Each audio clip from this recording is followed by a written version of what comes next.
Kalau kata benda yang kita cari, misalnya toys kosmois, gitu. Kalau kata benda yang ini, dia termasuk kata benda deklensi 2, ya. Kemudian kasusnya itu datif, jumlahnya jamak, kelaminnya maskulin. Nah, ini contoh ya, toys kosmois. Nah, untuk bisa menemukan arti dari kosmois, toys kosmois, kita harus mengubah ini, kata ini, ke dalam bentuk dasar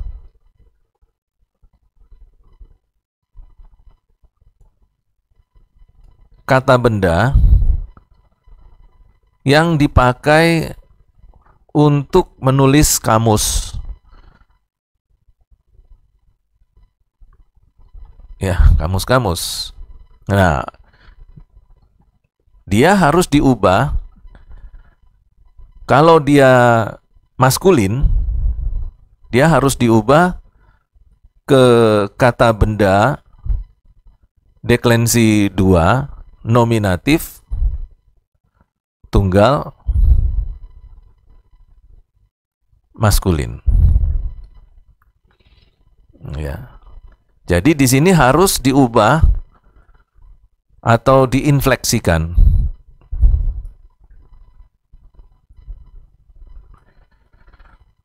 Nah, untuk menginfleksikan datif jamak menjadi nominatif tunggal, pada akhirnya dia ditemukan kata apa?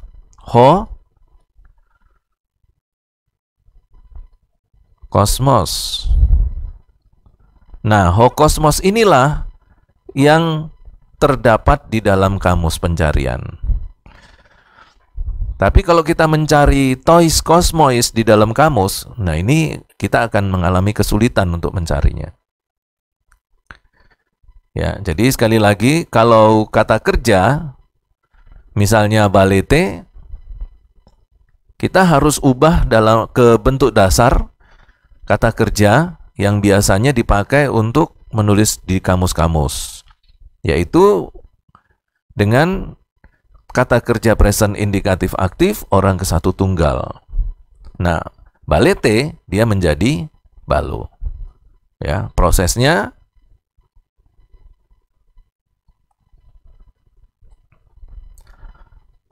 balete. Kita lihat di sini, et ini adalah akhiran. Orang kedua jamak, dia harus diubah menjadi orang ke satu tunggal. Jadi menjadi o. Jadi balo. Ya. Nah, untuk kata bendanya yang tadinya toys, ya ini prosesnya.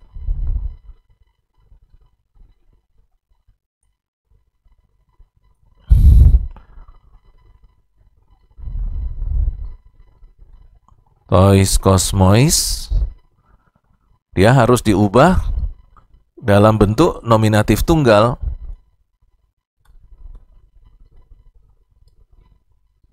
Maskulin. Jadi toys ini kosmois.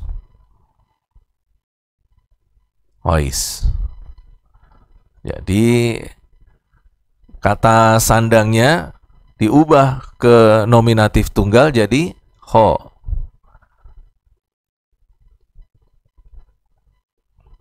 Nah, oisnya berubah lagi menjadi nominatif tunggal, akhirannya os. Jadi ho kosmos. Nah, ho kosmos ini yang kemudian nanti kita cari di kamus. Setelah artinya kita dapatkan, baru artinya dikembalikan lagi ke kata benda awal.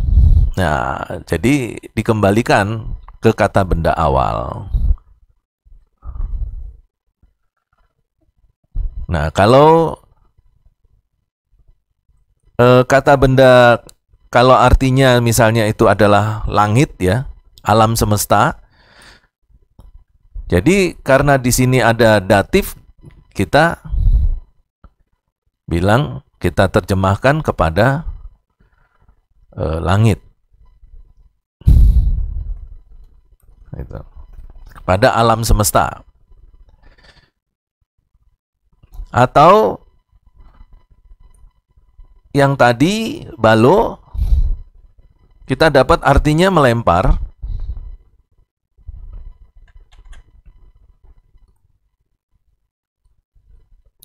Nah, kata balo tadi kita sudah dapat artinya melempar. Nah, melemparnya sekarang kita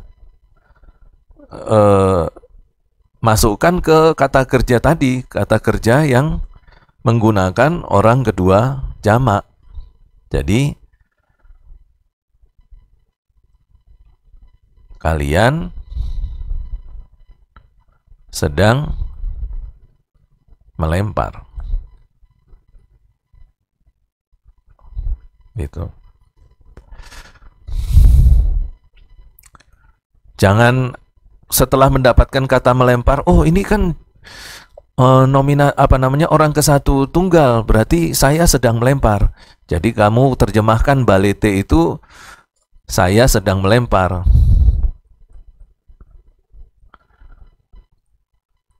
Misalnya begitu ya. Ya, nanti kalau pakai cara yang ini ya salah. Jadi melemparnya yang kita ambil, kita masukkan kepada bentuk awalnya tadi. Balete. Kalian. Ya. Kalian sedang melempar. Ya, jadi gitulah kira-kira caranya untuk bisa mendapatkan arti dari kata kerja atau kata benda di dalam kamus.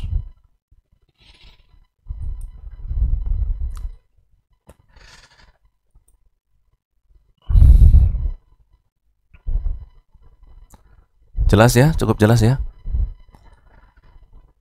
Kalau sudah, kita akan kembali lagi ke pembahasan awal.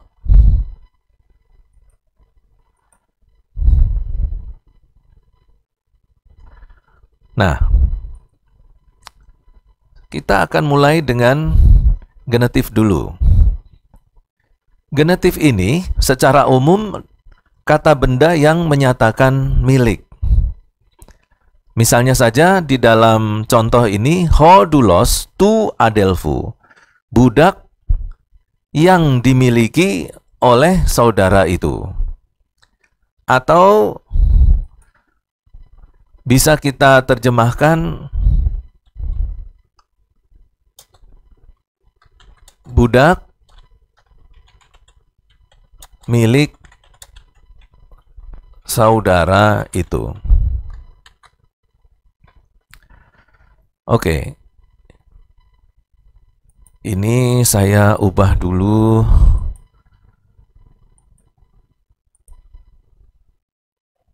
menjadi putih.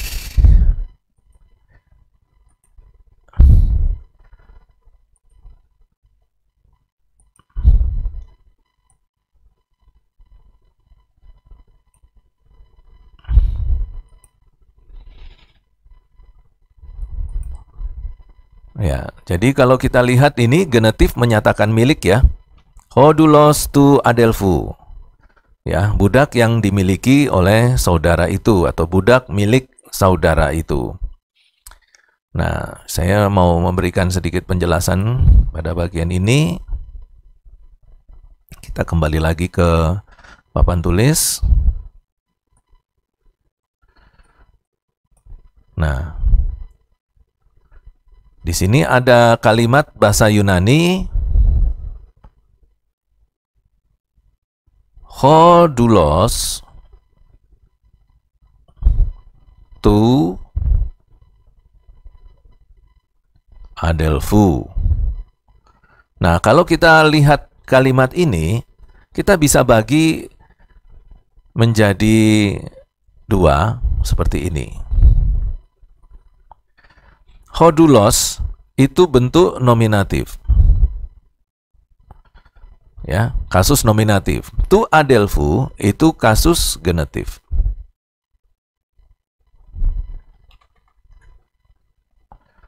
Jadi di sini ada dua kata benda yang menjadi satu. Ini kata benda yang pertama, ini kata benda yang kedua. Ya. Tetapi nanti di dalam sintaksis, kata benda yang pertama dan kedua, antara kata benda pertama dan kata benda kedua, kata benda yang pertama ini yang lebih berkualitas daripada kata benda yang kedua. Ya. Yang saya maksudkan berkualitas itu begini, perhatian lebih diutamakan untuk kata benda yang pertama, baru setelah itu kita boleh melanjutkan untuk memperhatikan kata benda yang kedua. Karena kata benda yang kedua dengan kasus genetif ini adalah kata benda yang masih tergolong keterangan. Jadi sebagai keterangan. Kata benda keterangan. Kata benda ini memberi atau menerangkan status daripada kata benda yang pertama. Jadi inilah posisi genetif, ya, kasus genetif di dalam kalimat, yaitu yang disebut dengan sintaksis ini. Nah, jadi kita lihat di sini bahwa chodulos dalam bentuk nominatif mendapatkan keterangan, yaitu kata benda yang kedua yang berkasus genetif, yaitu kasus milik. Jadi diterjemahkan budak itu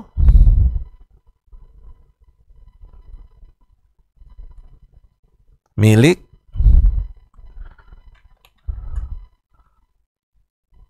saudara itu. Ya. Nah, kalau misalnya chodulos tu adelphu, kemudian saya pakai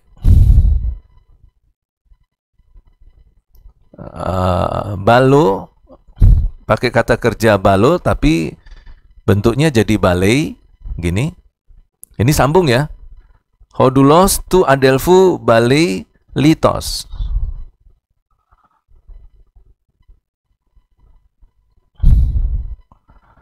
Nah, kalau kalimatnya seperti ini, kita belajar sintaksisnya sekalian ya. Kita belajar sintaksisnya. Chodulos itu budak. Ini saya turunkan sedikit. Nah, chodulos ini budak. Tapi di sini juga ada kata benda yang kedua, artinya saudara. Saudara itu. Ini melempar. Ini, sorry. Ini harusnya bentuk akusatif. Liton. Ya. Ini batu.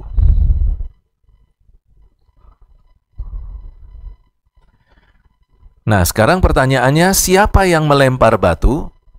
Di sini ada dua kata benda. Budak, apakah ini yang melempar ataukah saudara itu? Nah, dalam aturan sintaksisnya, budak itulah yang sedang melempar batu, bukan saudara. Walaupun ini juga manusia, ini manusia. Ini juga manusia. Ada dua manusia di sini. Dan dua-duanya memiliki kemampuan bisa melempar. Nah, pertanyaannya, manusia mana dari antara keduanya yang melempar batu? Ya tentu yang budak. Bukan yang saudara. Karena budak berkasus nominatif, sedangkan genetif berkasus, saudara itu berkasus genetif.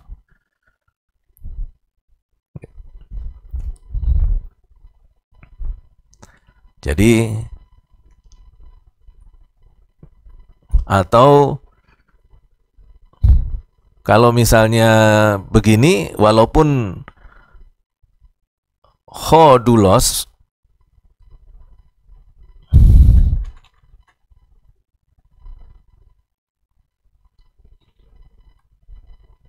tu, teu, nah, balei. Misalnya begini, kalau ada kalimat begini, di sini juga ada dua oknum yang bisa melakukan hal yang sama. Yang pertama, ini budak. Di sini juga ada oknum, yaitu Allah.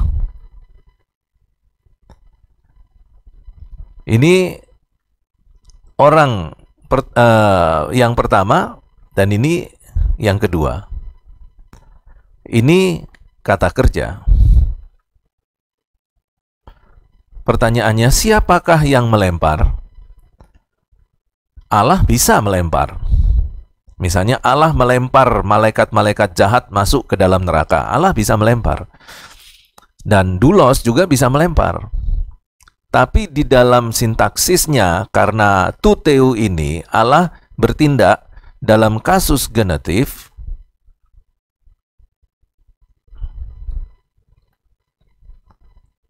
dan budak ini adalah kasus nominatif, maka yang dimaksudkan kata kerja melempar di sini adalah budak.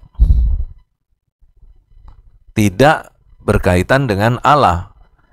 Walaupun Allah secara kualitas lebih tinggi daripada budak.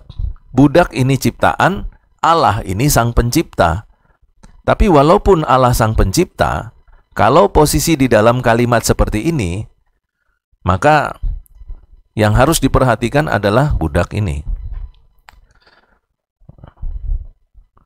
Nah, lalu kemudian budak yang melempar itu miliknya siapa? Ya, jadi budak yang sedang melempar itu miliknya Allah. Iya. Begitu. Nah, ini adalah penjelasan dari kasus milik dari kata benda. Nah, kemudian yang berikutnya adalah kasus datif.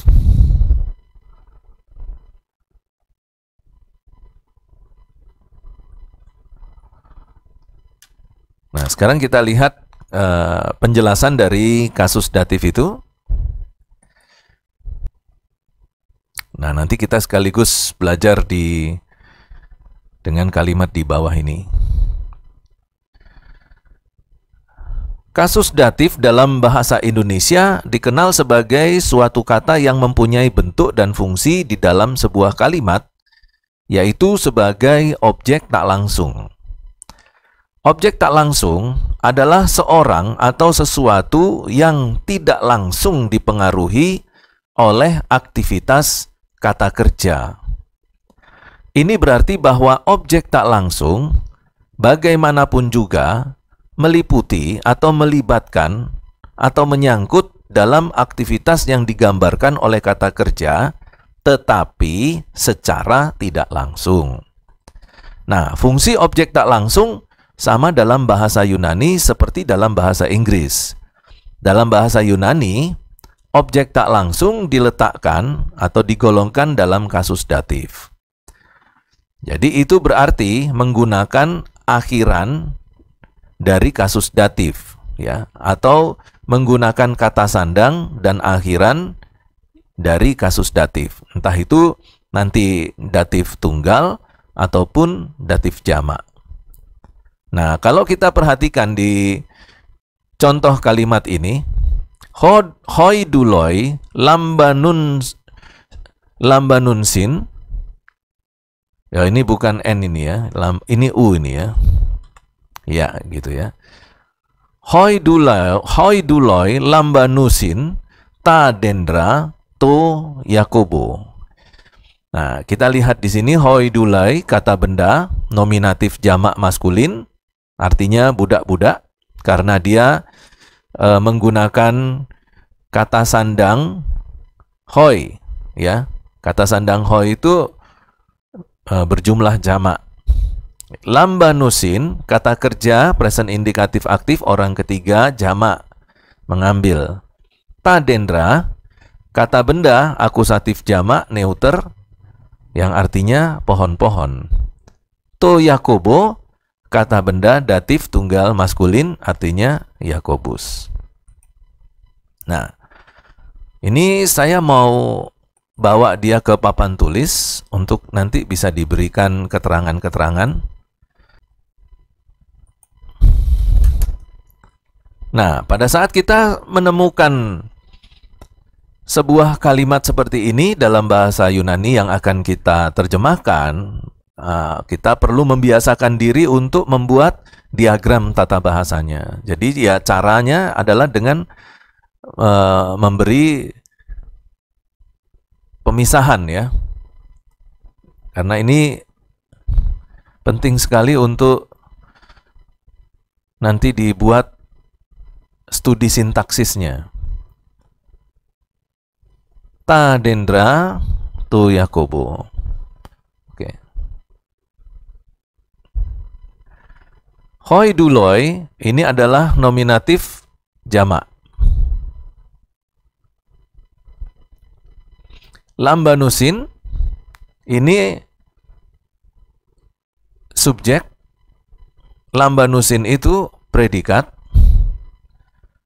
Menggunakan kata kerja present indikatif aktif, ya, orang ketiga ini usin, orang ketiga jamak.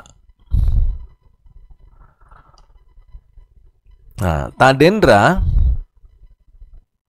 ini adalah objek, ya, dan Yakobo ini kita kasih batasan juga adalah objek tak langsung. Jadi di sini akusatif, neuter,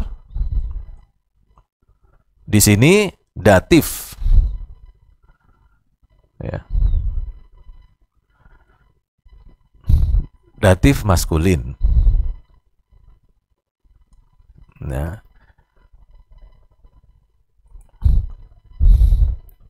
lalu kemudian kita sudah bisa langsung menerjemahkan. Hoi duloi artinya budak-budak. Lambanusin mengambil, sedang mengambil. Ya, dendra pohon, bentuk jamak ya. Kalau kita lihat di sini kata sandangnya ini kata sandang jamak ini ya. Jadi pohon-pohon. Ya, datif. Ini datif tunggal. Jadi kita tambahkan kata kepada Yakobus. Gitu. Nah, perhatikan untuk nominatifnya. Kita lihat di sini kata sandangnya hoi, ya, jamak. Lalu perhatikan predikatnya, dia menggunakan orang ketiga jamak.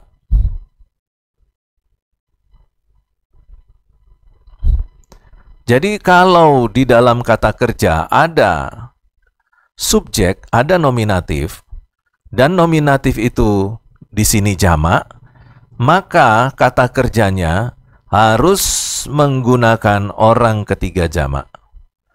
Dan personal ending ini, usin ini, tidak diterjemahkan.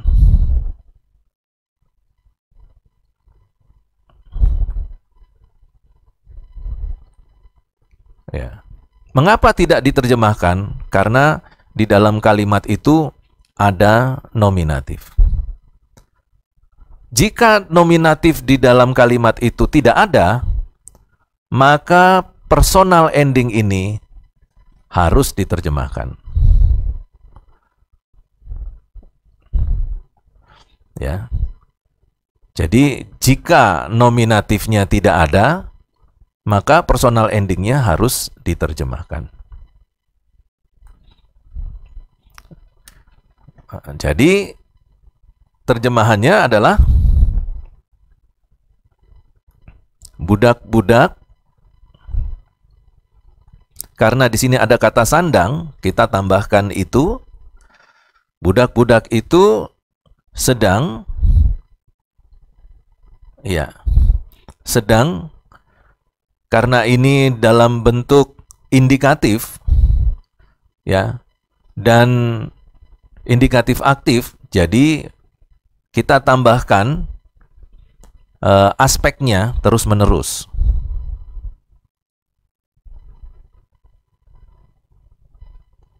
Sedang terus-menerus mengambil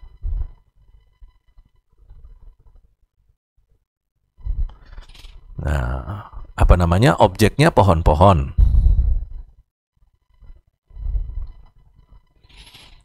Kepada Yakobus.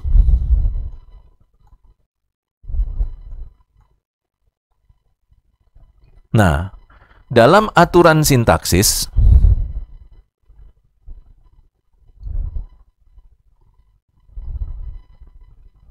ya, dalam aturan sintaksis untuk objek ini adalah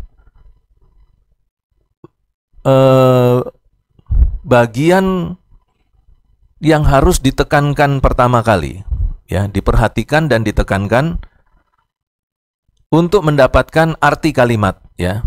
Baru setelah itu yang kedua baru objek tak langsung.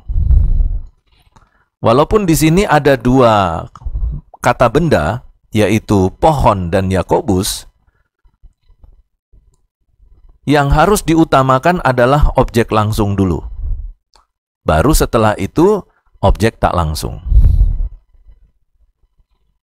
Ya, jadi perhatian utama atau tekanan kalimatnya itu objek dulu baru objek tak langsung. Nah, ini adalah cara menerjemahkan sebuah kalimat yang memiliki kata benda datif. Sekarang saya ingin mengajak kalian untuk menggunakan konsep-konsep ini, ya, menggunakan aturan-aturan dari tata bahasa Yunani ini untuk menganalisa ayat Alkitab. Jadi sekarang kita pakai ini untuk menganalisa ayat Alkitab. Nah, ini harus harus jelas. Ya. Kalau kita tahu aturan-aturan bahasa Yunani, tapi tidak tahu bagaimana menganalisanya di dalam menganalisa ayat-ayat Alkitab, ya percuma aja belajar bahasa Yunani. Ya, tujuan dari belajar bahasa Yunani itu agar aturan-aturan pentata bahasaan itu nanti kita pakai pada saat kita menafsir Alkitab atau menganalisa Alkitab, mengeksegese Alkitab. Ya, ayat-ayat di dalam Alkitab. Nah, saya ajak Anda untuk melihat dulu di dalam Matius pasal yang ke-16.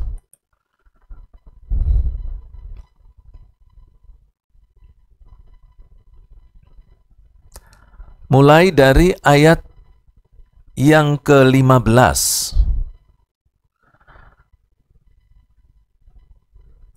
Sebentar.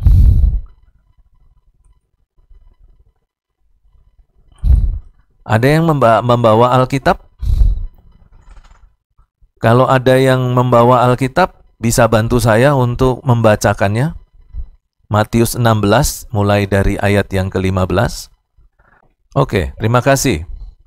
Nah, sekarang kita kembali ke ayat Alkitab, khususnya yang di ayat 23 tadi. Di situ dikatakan dalam Matius 16 ayat 23, maka Yesus berpaling dan berkata kepada Petrus, "Enyahlah iblis, engkau suatu batu sandungan bagiku."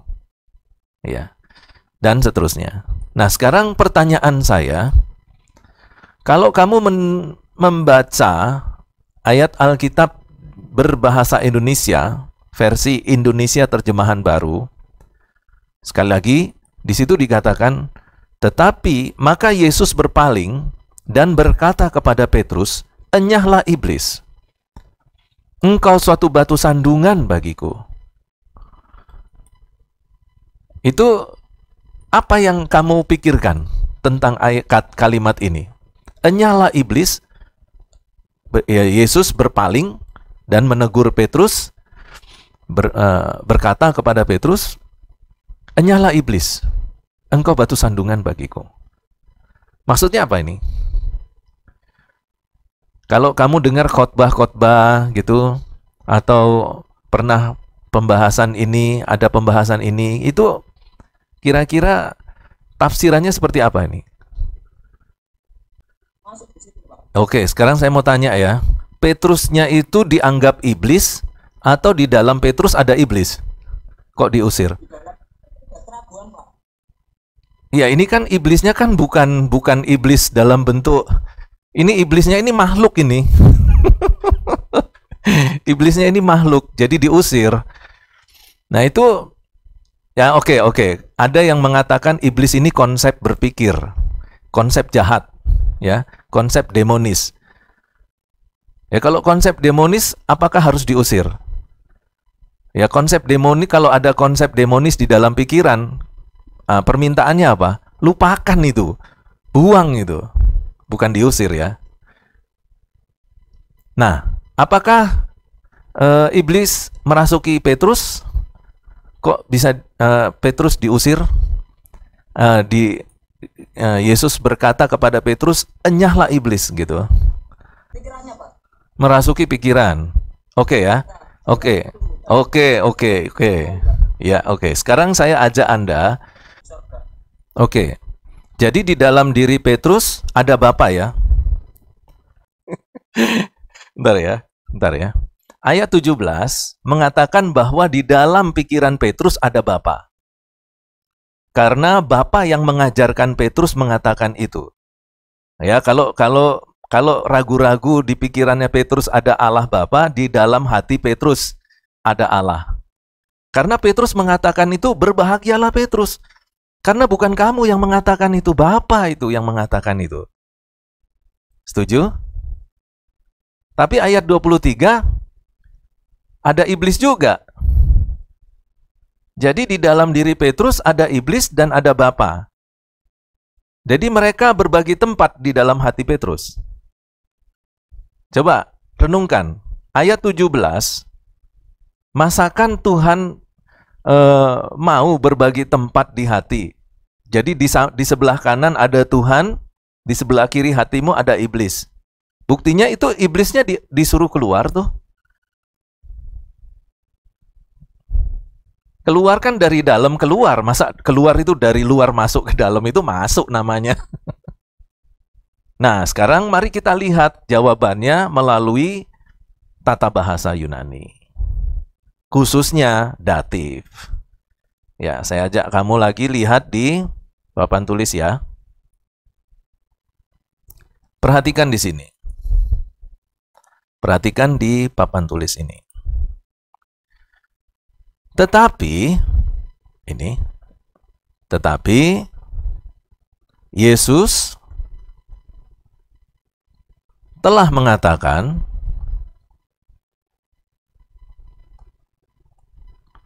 ini ya. Ini berpaling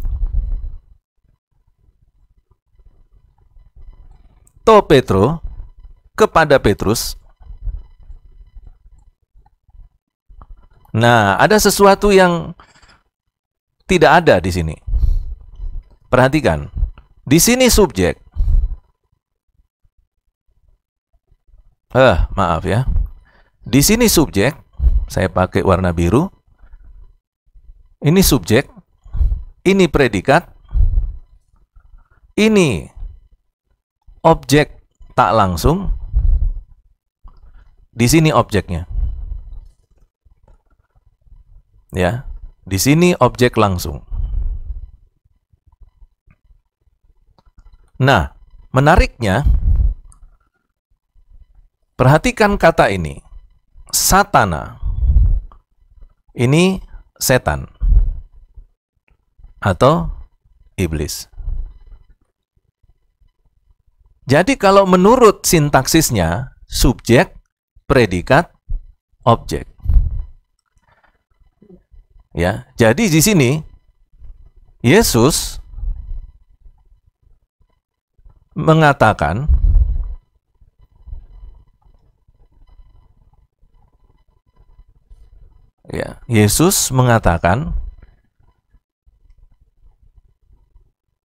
atau berkata,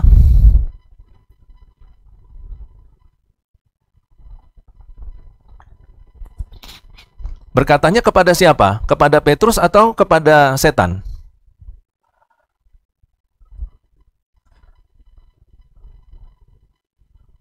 Halo? Setan yang ada di dalam diri Petrus, Pak. Kepada Petrus, Pak. Kepada? Petrus. Kepada Petrus. Nah, ini kelirunya di sini kalian. Jadi di sini Tuhan Yesus secara langsung berkata kepada setan. Jadi Yesus mengatakan kepada iblis, atau berkata-kata dengan iblis. Yesus mengatakan itu untuk iblis. Ya, ini untuk iblis.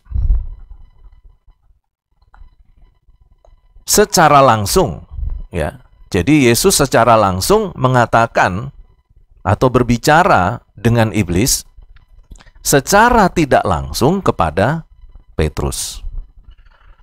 Jadi objek tak langsungnya, Yesus berkata secara langsung kepada iblis, secara tidak langsung kepada Petrus. Jadi yang diusir di sini bukan Petrus. Yang diusir adalah setan. Lah sekarang pertanyaannya, setannya di mana? Di dalam Petrus? Tidak. Setannya di luar Petrus. Dan Yesus, dia mengusir setan itu yang ada di luar Petrus. Tetapi secara tidak langsung mengarah kepada Petrus. Begini. Kalau saya kasih gambar, kalau dengan gambar mungkin akan lebih jelas ya. Ini Tuhan Yesus. Setannya di belakangnya Petrus. Iya, betul. Jadi maksudnya begitu. Jadi perhatikan ini ya. Ini Petrus ini banyak orang mengatakan dia itu badannya gemuk. Jadi saya gambarkan dia agak besar gini ya. Nah, Petrus di sini berhadapan dengan Tuhan Yesus, iya, karena Petrus di belakang Yesus, karena ya, Yesus berpaling ya di sini. Yesus berpaling, berarti Petrus di belakang mengikuti Yesus berjalan. Nah, di belakang Petrus ini ada setan.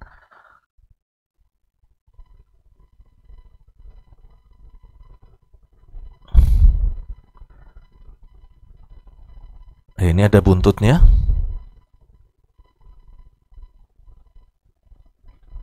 Nah, setan ini yang mempengaruhi pikiran Petrus, dan Petrus kemudian atas pengaruh setan ini dia mengatakan kepada Yesus, kiranya janganlah hal itu terjadi padamu Tuhan.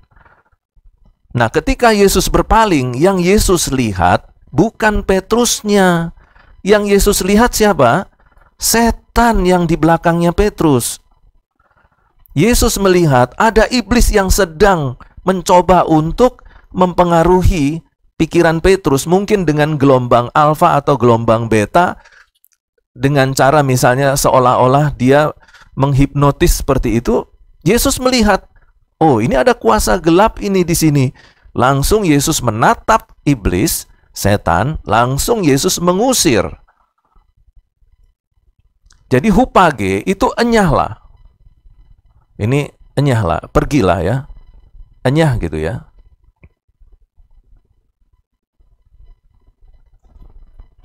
Nah, jadi kalau kita lihat di sini, dalam bahasa Inggrisnya itu to depart, ya, depart, pergi, ya, pergi kamu. Nah, ini coba perhatikan dalam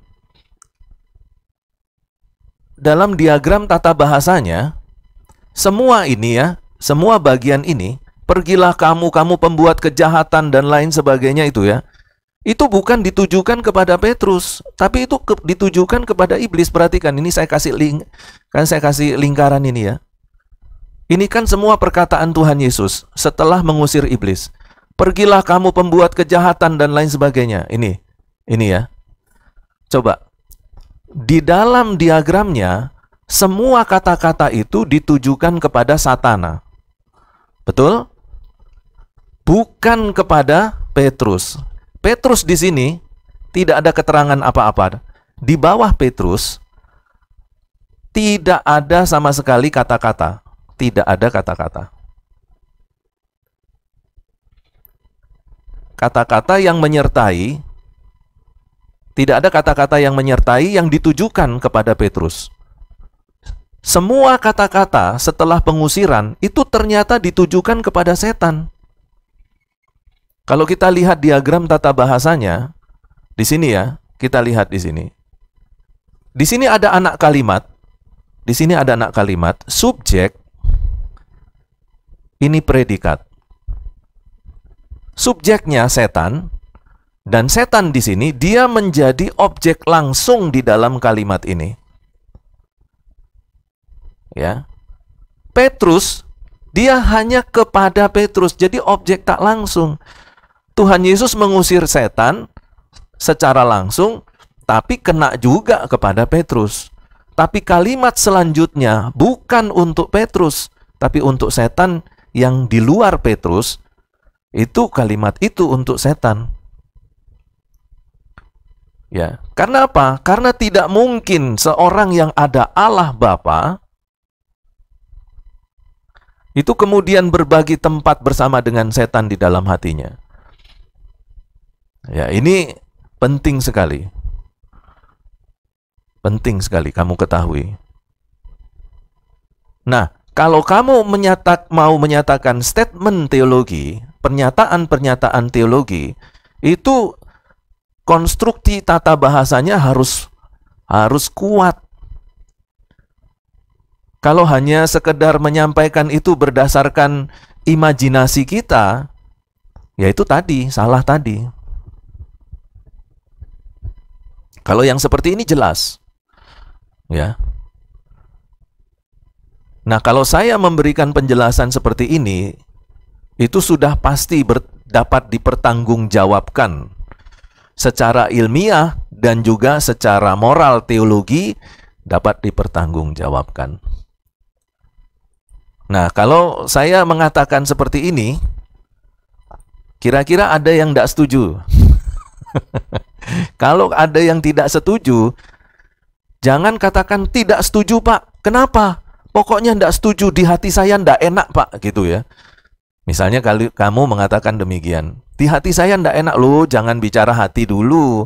Kalau kamu tidak setuju, coba tunjukkan oret-oretanmu, bikin diagram seperti ini yang menjelaskan bahwa semua kata-kata itu untuk Petrus.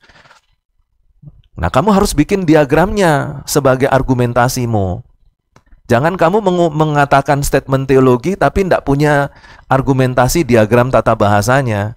Kalau orang seperti itu berdebat dengan saya suruh cup, diam, kamu duduk manis aja. kamu cuman berangan-angan, ya. Kamu tidak punya dasar argumentasinya. Ya, tapi kan kalian kan bukan orang yang saya ajak berapologet ya. Kalian kan murid saya, mahasiswa saya. Jadi ya saya ngemong lah istilahnya orang Jawa. Ya, tapi sebenarnya yang harus jadi dasar argumentasinya adalah diagram tata bahasanya tadi ya. Yang pernyataan yang kamu katakan itu, ya itu hanya tambahan saja. Karena yang harus disoroti itu adalah kalimatnya itu. Nah, di sini kita harus punya keyakinan bahwa setiap kalimat yang dituliskan di dalam kitab suci Alkitab kita, itu semuanya adalah inspirasi dari Roh Kudus. Karena itu, ketika kita mengamati diagram tata bahasa, kita yakin bahwa ini adalah inspirasi dari Roh Kudus kepada penulis kitab suci.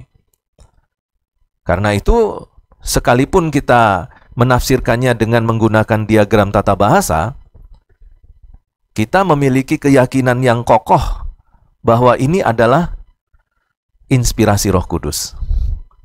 Berarti kalau kita mengambil statement teologi berdasarkan diagram tata bahasa, itu sah. Ya. Sah, dapat dipertanggungjawabkan. Begitu. Nah, inilah kegunaan mempelajari kasus di dalam kata benda, secara khusus dalam hal ini adalah objek tak langsung. Inilah kegunaannya.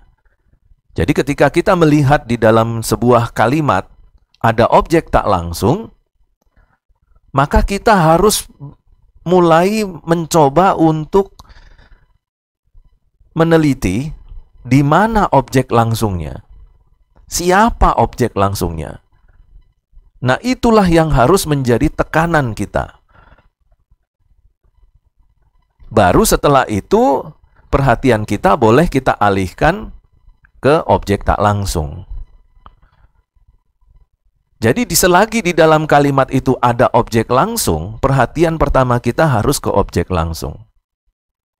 Jangan ke objek tak langsung. Nah, banyak hamba-hamba Tuhan tidak paham diagram tata bahasa ini.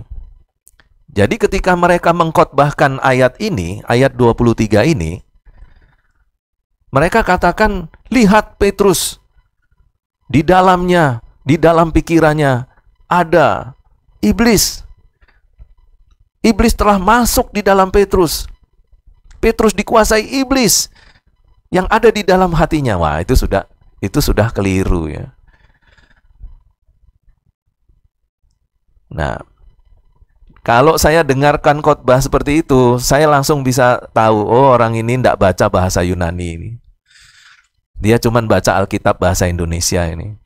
Bayangkan saja kalau sudah, tadi Willy bilang sering mendengar khotbah yang keliru. Kalau ada orang khotbah,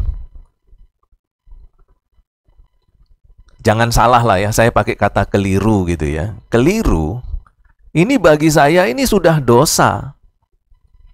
Tapi pertanyaannya, seberapa banyak pendeta atau hamba Tuhan selesai khotbah minta ampun bahwa khotbahnya salah?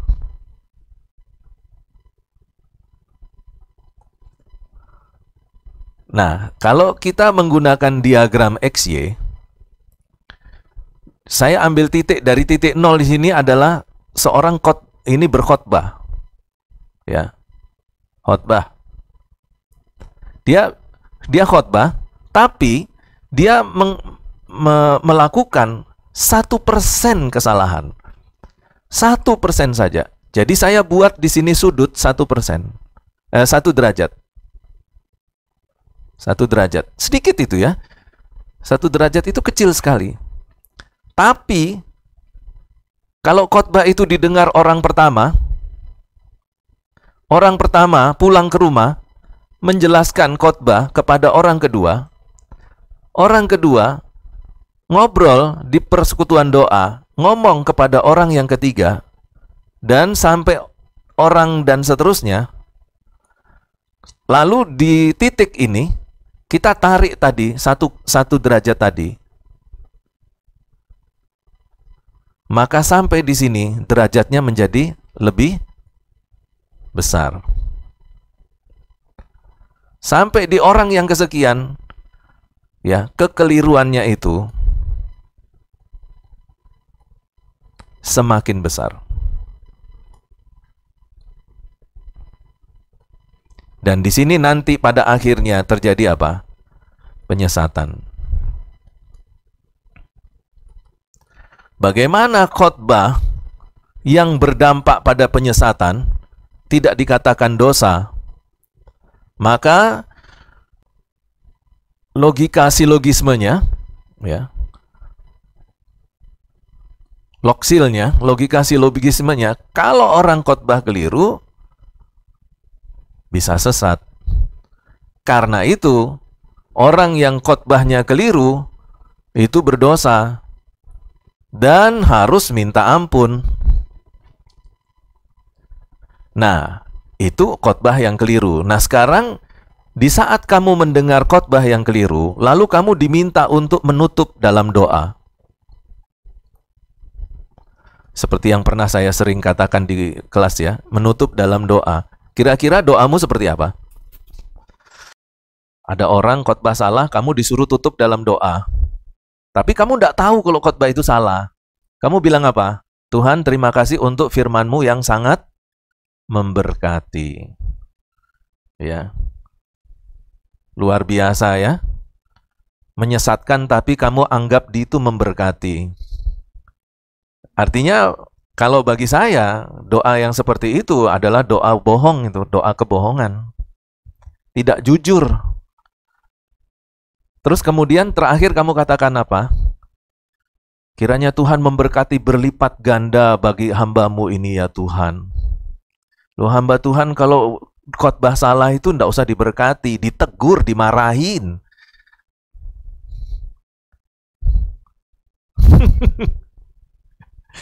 Lah orang yang berdosa kamu suruh minta Tuhan berkati, gimana ceritanya? Orang yang berdosa itu dimintakan ampun, iya betul. Dimohonkan ampun kepada Tuhan. Bukan dimohonkan berkat berlimpah. Teologimu salah. Semakin orang berdosa kok diberkati Tuhan melimpah.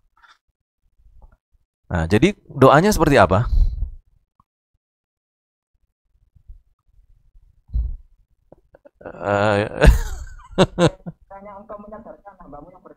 Wah, kamu dilempari batu sama jemaat kamu.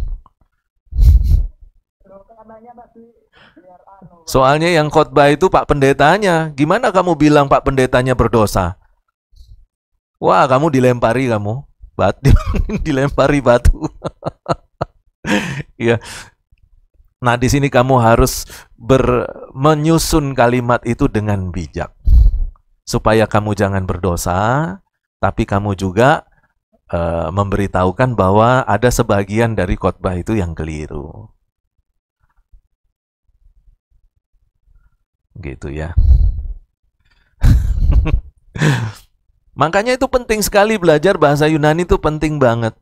Kalau kita tidak ngerti bahasa Yunani, bagaimana kita tahu bahwa khotbah itu benar atau salah? Ada pengajaran yang keliru atau gimana? Tidak tahu kita. Makanya saya itu orang paling susah di antara teman-teman hamba Tuhan. Karena semua teman-teman hamba Tuhan itu diberkati di dalam khotbah yang dia dengar. Saya temukan banyak kesalahan di khotbah yang sama.